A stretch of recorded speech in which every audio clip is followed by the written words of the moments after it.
generation atomic communication specialist and the editor of blog, David Watson, who has a presentation about how nuclear and nature are interrelated.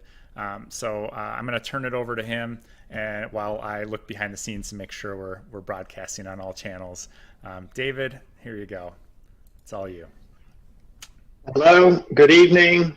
Good morning. Good afternoon. Good night, wherever you are. Yeah, I have the honor of the warm-up act, and I wanted to talk about something which is very close to my heart, which is leaving space for nature and how the human impact on nature, particularly energy.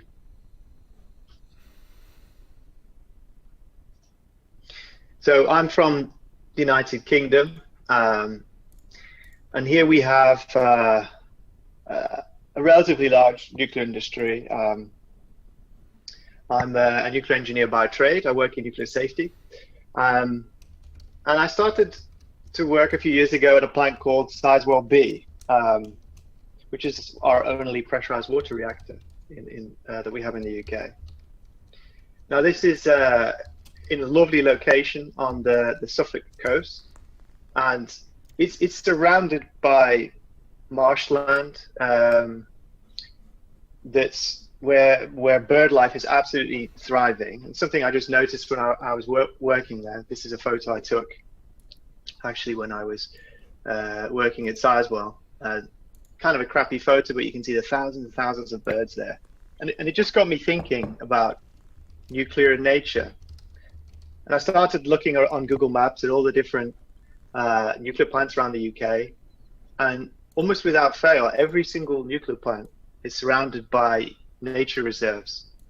I thought, is that a coincidence, or there's something going on here? The more I dug into the nature reserves around Sizewell in particular, I found that one of the reserves, Minsmere, which is about what's less than a mile away from the plant, is actually of world significance. It's for instance, the bittern, which is a very rare bird in the UK. In fact, there are only 160 of them. 9 of them breed in the marshes right alongside the nuclear plant. It's also the home of the avocet, which is the symbol of our national bird charity. It's the first place that the avocet was reintroduced in the United Kingdom. It went extinct and it came back, and it's right alongside the nuclear plant. So I started to look around. Oh, this is just a demonstration of the size of Sizewell. So the two maps on the left-hand side are more or less the same scale. The one on the right-hand side is it's a little bit more zoomed in. But Sizewell B kicks out 1.2 gigawatts, about 87% of the time. And it does that on 0.2 square kilometers of land. If we wanted to replace Sizewell, I did a calculation for one of our blog articles. If you wanted to replace Sizewell B with onshore wind or solar, if you account for the efficiency of these technologies and their capacity factor, to produce the same amount of energy over a year, now of course you wouldn't necessarily get the energy when you want it, but to do that you would need 1,794 square kilometers of wind or 470 square kilometers of solar.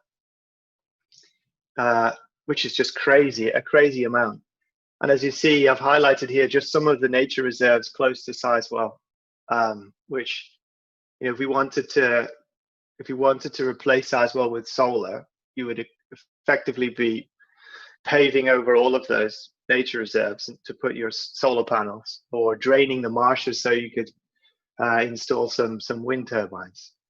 So it's just something that I don't think is often thought about. We talk about nuclear as being low carbon, but I think there's so much more to nuclear than that, and its impact on nature it's very low impact on nature. It's one of those things I think we need to highlight a bit more as nuclear advocates. Again, I started looking further and further. This is not a spelling mistake. This is actually how it's spelled. This is a Welsh word, Trawsfynydd. This is a nuclear plant that's in the mountains in Wales. And right next to this nuclear plant is on a lake. We have osprey. So the osprey went extinct in the UK Now it fishes on the lake next to the nuclear plant. Another plant in Wales was known locally to fishermen while it was operating. It's been decommissioned. It's being decommissioned now. It was known as the Goldfish Bowl. The fishermen used to go there. It was said it was almost not first. It was almost not sport. It was so easy to hook a fish there. The fish seemed to just love the warm water coming out of the nuclear plant. There was obviously nothing wrong with the water. The fish were very, very happy. And it was really, really popular spot with fishermen. At the same nuclear plant, we have a colony of chough. This is kind of a relative of the crow. There are only 250 breeding pairs on all of mainland Britain, and there's a colony right next to the nuclear plant. Another plant, Dungeness B, in the southeast of England, again, completely surrounded by amazing nature reserves. And there you have, again, other rare birds like the marsh harrier and the lapwing. This is an incredible story, but it's not just the UK. This is a plant in Spain called Trio, not so far from Madrid.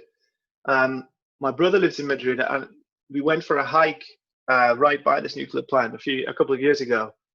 The nature there was absolutely amazing, and the river was very, very healthy. In fact, here's me on a rope swing, enjoying the river, just half a mile away from the nuclear plant. It's called Frentes, another very beautiful nuclear plant in Spain. The more I started to look into this, the more I thought, God, I'm building up a list of all these places I want to go and visit and see the amazing nature. And I think the best one I've found, again, I haven't been there, I'd really love to, it's got to be Coburg in South Africa, which is, I think, about 30 kilometers to the west of Cape Town. And Eskom, the nuclear operator, actually owns the nature reserve that surrounds the plant, and it's of international significance for dune habitats, which have been destroyed all along the coast for development, for tourism and industry and just residential property. But because the nuclear plant is here, it's got the reserve, and this land is preserved. You can see all sorts of animals there: zebra, some very rare, like gazelle-like species, an endangered species of birds, a bird of prey called the black harrier, and many endemic species of plants.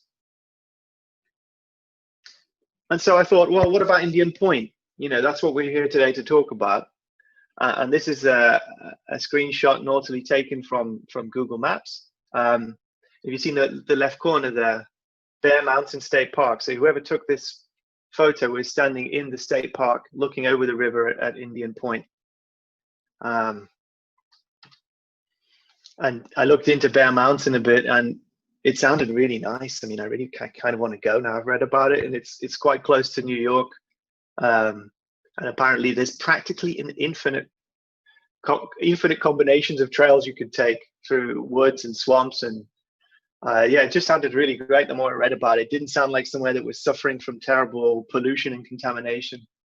And I thought, well, what about the river itself? I mean, maybe the river is contaminated with, you know, radioactive substances, and maybe that's why they got to close this thing down. But the more I looked into it, it didn't seem to be the case.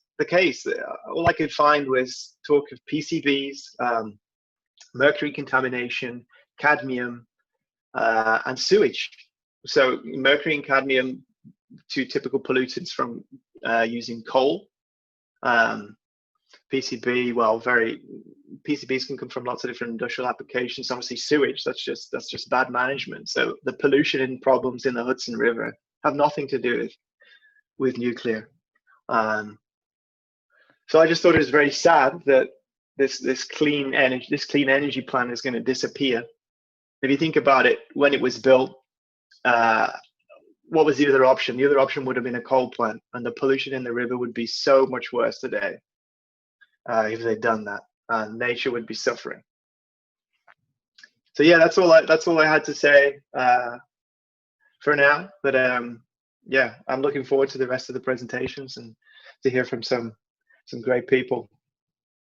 Fantastic. Thank you so much, David. Yeah, I just recently got the Wingspan board game, and I was like, oh, I know that bird. I know that bird. Um, you've helped me gain an extra appreciation of birds with these.